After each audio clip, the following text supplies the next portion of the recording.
In today's Mr. O Math vid, we're going to review for our upcoming test on solving equations. And quick review, we've got 3 steps we need to follow to isolate that variable to get it by itself. First, we have to look, can you simplify? Can you simplify? So right here, we're simplifying. There are 2 things to look for. Distributive property, what's the telltale signs? The parentheses. Then we're also looking for combining like terms. So if you see x's or variable terms, combine those.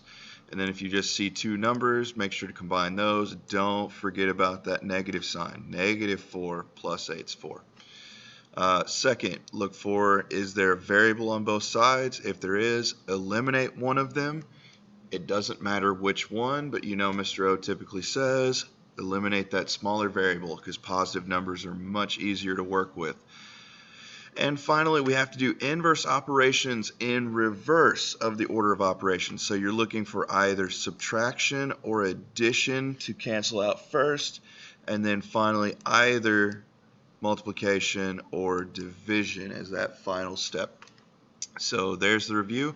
Let's get on to the examples. Okay, so just wanted to ease you all in real easy on these first ones. Let's just practice.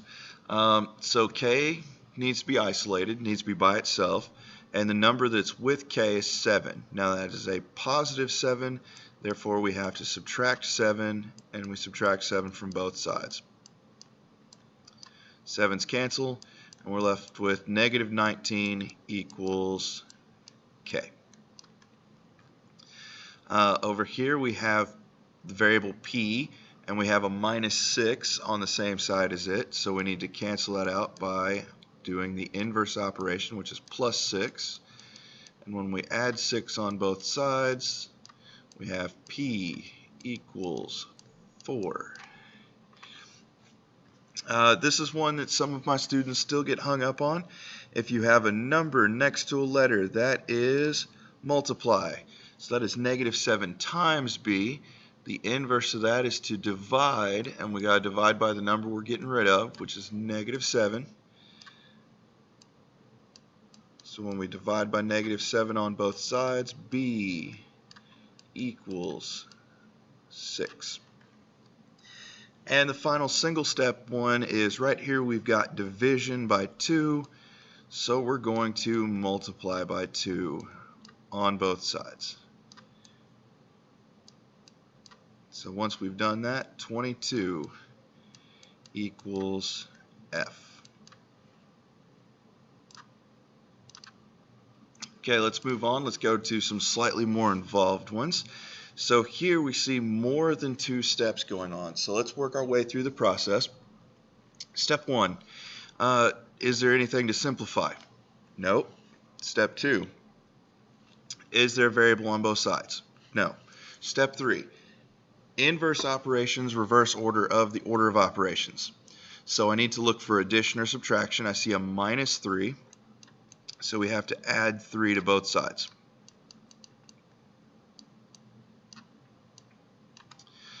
And what is left is x over 4 equals 2. And then now I see division, so I have to multiply by 4 on both sides because of those properties of equality, and x equals 8. Alright, let's go for this one, example 6 over here. Now we have that, we have one little thing we should take care of before we start, just to keep this mistake from happening. Right here, this x, or this -x, is really a -1x, and I think that will serve you to make sure you don't make any simple math mistakes here. So we have step 1, is there anything to simplify? I see no distributive property. I don't see any like terms on the same side of the equal sign. So now we go to step 2. Step 2, can we eliminate a variable on both sides? The answer is yes. And my suggestion is eliminate this -4 because that is a -4. making it the smaller of the two variables compared to the -1 over here. And once we invert that, we are left with -8 plus 3x. So right there, notice that we ended up with a positive coefficient, and that's why I say move the or eliminate the smaller term. So now that we've eliminated inverse operations in the reverse order, so I see multiplication, but then I also see this -8 or this -8 in a sense. So let's add 8 to both sides.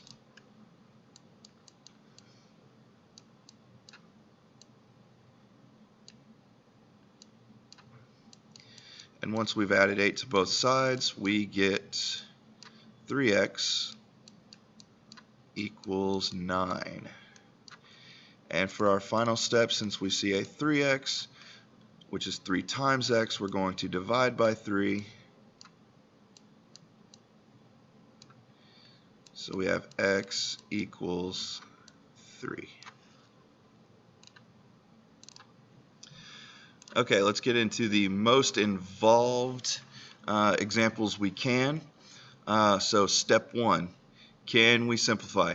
Answer is yes. I see distributive property right off the bat. So we need to multiply the 3 by the -6n, making that -18n.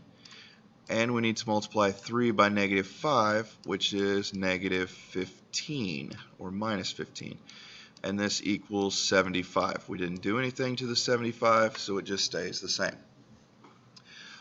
So again, thinking to ourselves, do we still see anything needs to be simplified? Nope, no like terms. Variable on both sides? Nope. So now we just need to do our inverse operations in reverse order. I see -15, therefore we need to add 15.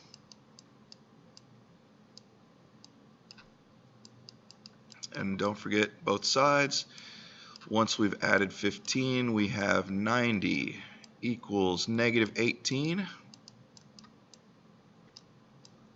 n.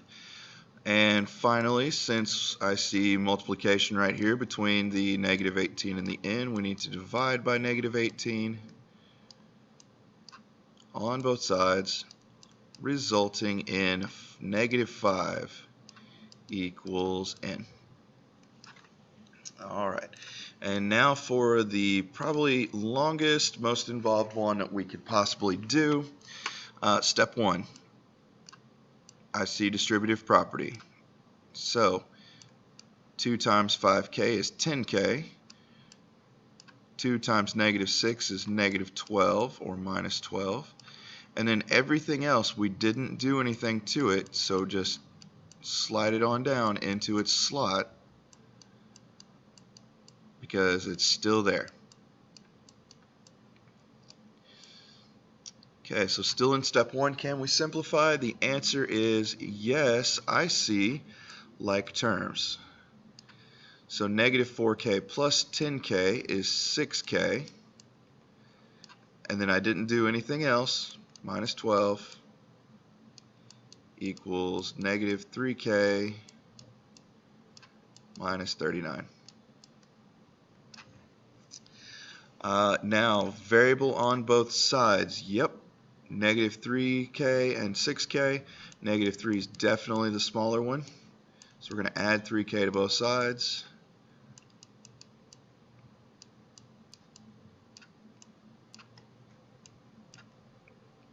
So it results in 9k minus 12 equals -39. And now it's on to inverse operations. So I see this -12 needs to be +12 on both sides.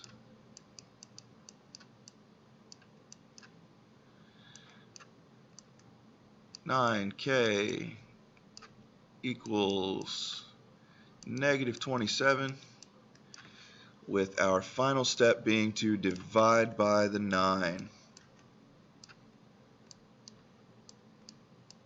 resulting in k, let me forget canceling, equals -3. Okay, guys, that was part 1 of the review. I'm going to come back in just a little bit and do the rest of the examples. But good luck studying for your test.